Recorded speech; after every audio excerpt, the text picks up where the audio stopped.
Welcome back for another Friday Night In with 10-Minute Horror. Tonight, we're going to be going on a little bit of a road trip, so mix a stiff one and kick back. This is Harvest Moon.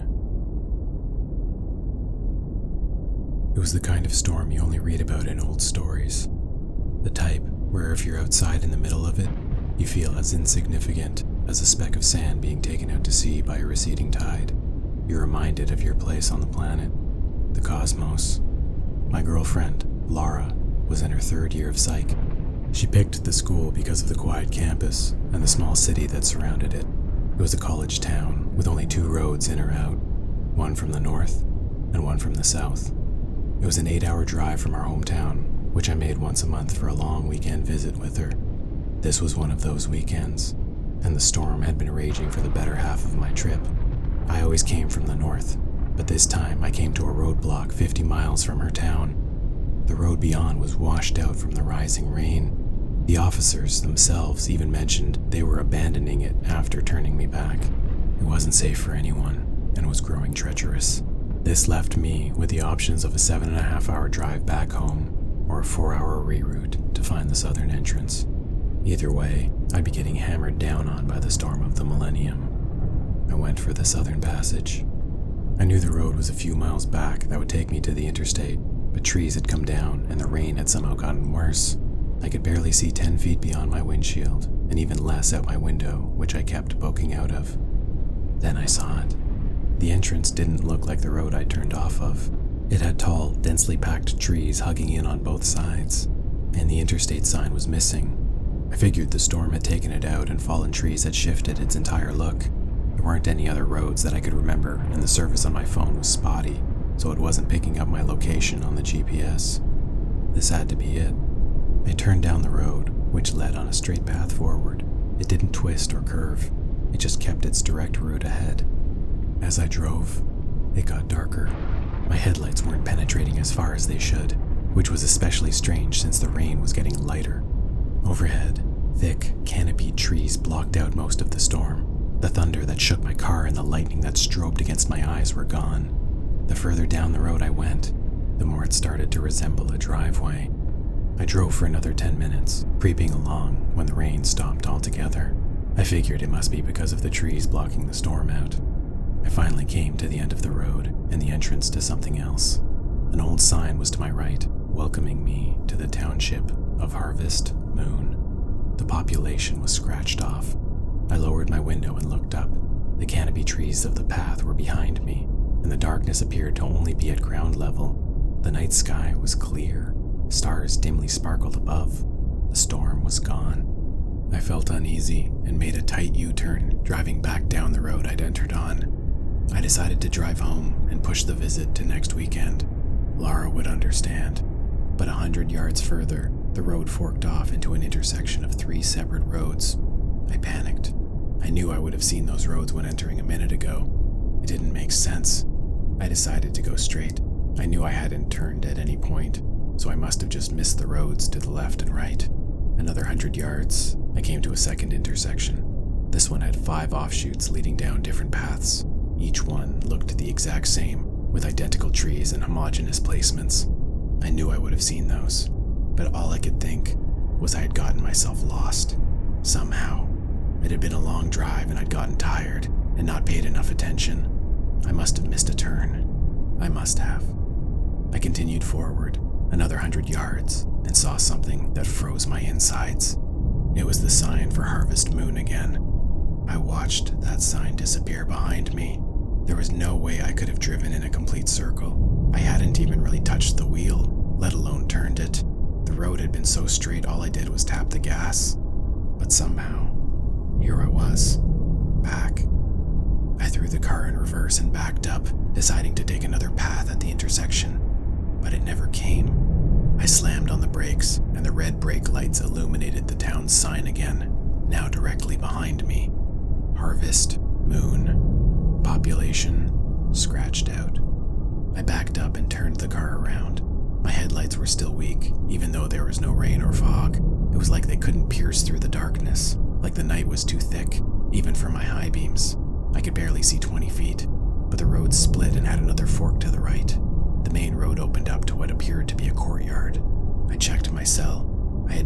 cars, but somehow the GPS showed I was still on the interstate, right near where I turned off.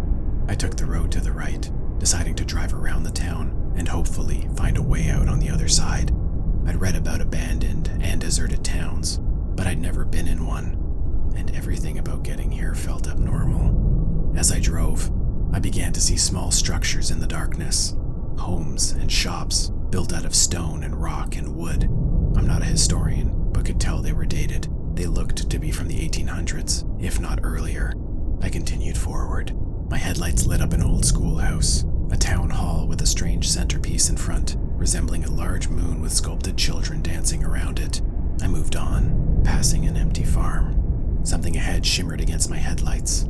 4 sets of tail lights.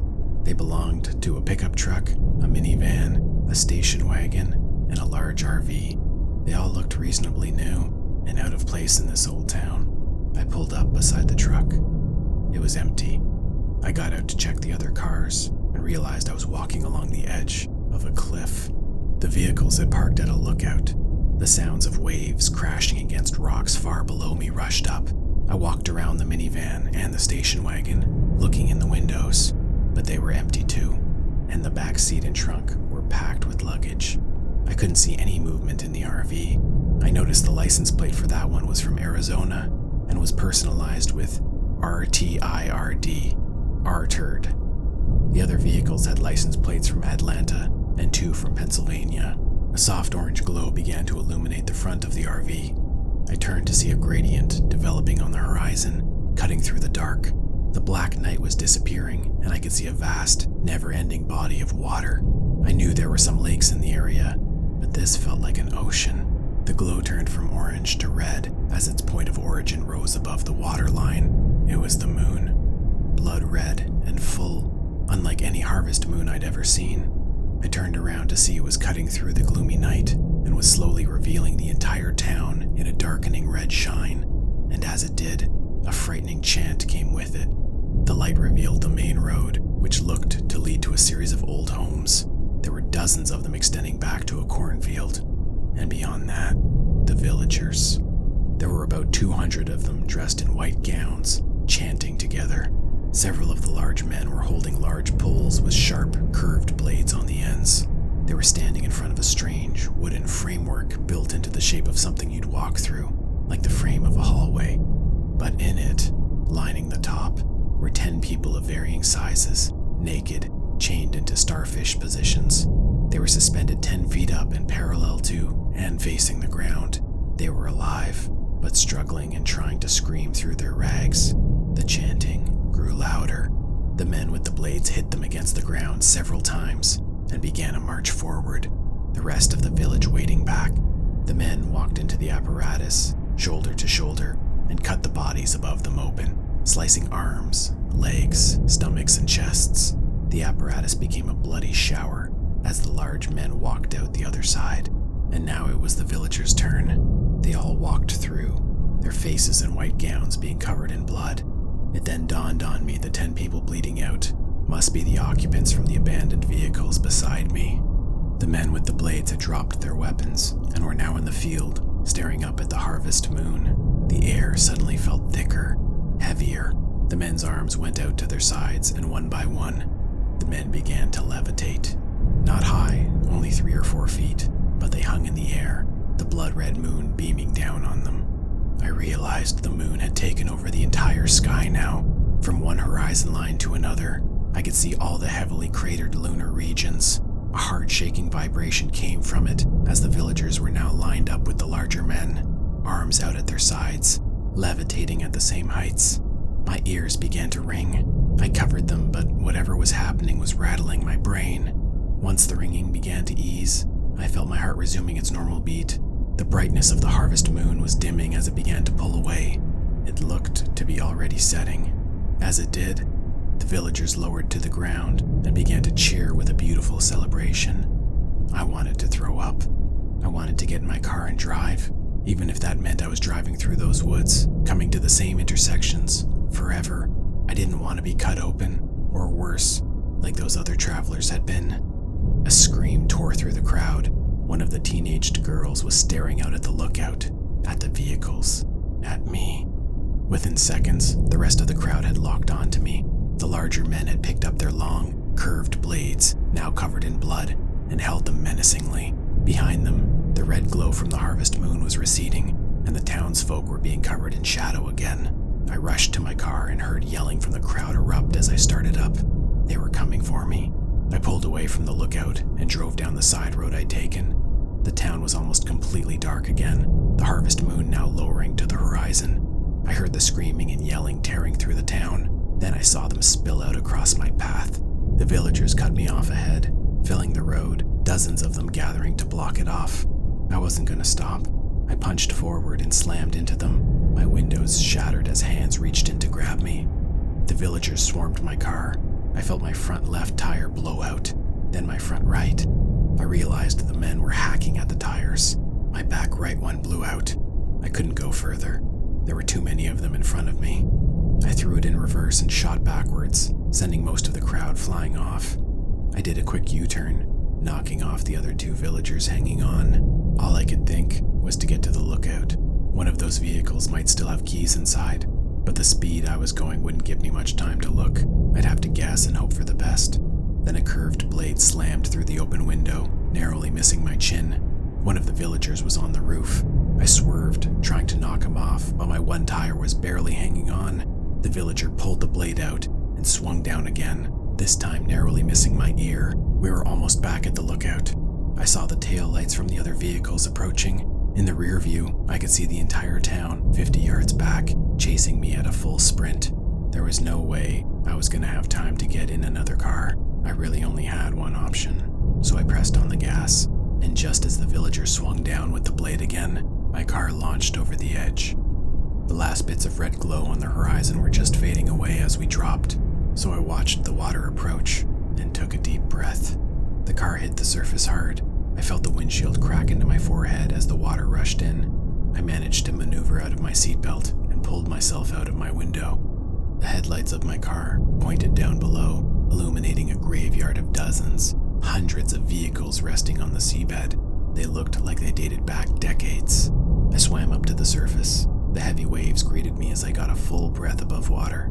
I came back up, getting another breath, and saw the villager who went over with me was being pounded against the rocks. His head was split open and he looked like a rag doll. A wave threw me against a flat rock along the embankment. My ribs exploded in pain, but didn't feel broken. I landed on another flat rock and found myself in something of a small gorge, just barely protected from the waves. The gorge led off down the mound. I caught my breath and crawled along it. The red moonlight fully disappeared from the horizon, and the waves began to ease, but the storm from earlier resumed. Thunder cracked and lightning strobed again. The rain poured down on me, but I kept crawling and found myself on a path. It led for what felt like miles along the side of the vast lake. The storm began to simmer. A new light came up on the horizon. It was the sun. I'd never been so happy to see it. I saw ahead that the rocky embankments opened up to a beachfront. I made my way onto the beach and found a road not far from it. I couldn't tell if I was back on the roads from last night, or if these were normal ones. Then a set of headlights finally appeared. It was a state trooper. He'd been out on patrol since the storm ended an hour ago, and was relaying damage back to the station. I didn't know what to say, and thought about the absurdity of explaining how I'd stumbled upon a moon-worshipping cult in a town that wasn't on a map. So I told him I got separated from my car and got lost in the storm. He brought me back to the station where I made a report about my lost car, though I knew it wouldn't be found. The sheriff brought me to a bus station, and I made my way home. I finally got to call my girlfriend, but again, didn't know what to tell her, so I didn't bother, and I still haven't.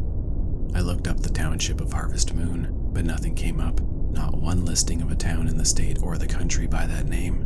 A week after I arrived home, I reached out to my uncle who's a cop. I remembered the RV's license plate, the one from Arizona, the one that said RTIRD, which I'd assumed meant retired, but who knew? Maybe it meant Artard. My uncle looked it up and called me back, asking why I wanted to know. I made up a lie about being cut off by them on the interstate once. My uncle said it sounded like they got their comeuppance. They'd been missing for a week.